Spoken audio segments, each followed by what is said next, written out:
Saugata Gupta, the MD and CEO of Marico, from the sidelines of the CII National FMCG Summit, and she began by asking him about the growth outlook for the company and the sector.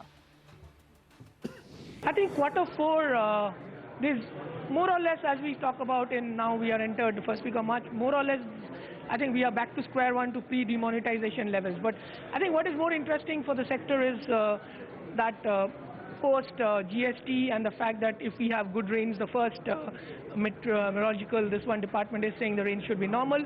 The getting back rural back into growth.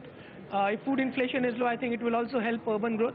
And I believe the next year, which is quarter 2, quarter 3 of next year, I think the sector should be looking at back into 8 to 10% kind of a growth, and that is important for us because I think the margins are going to be, margins are going to stabilize. I think because the input costs are going to rise, and there will be some inflation in the sector next year. So therefore, I think we should be able to look at as a sector top line in terms of double-digit top line after I think 2 years, because there would be price increases. But what is most important is getting the volume growth back. In terms of price increases, you did speak about input costs going up. Would you look at passing on these price increases to consumers in the short term? Yeah, there would be some price increases now. I think we haven't taken some of the price increases because we wanted the situation to stabilize post the demonetization and get the volume growth back on track. So once it's back on track, I think we should be taking some price increases shortly.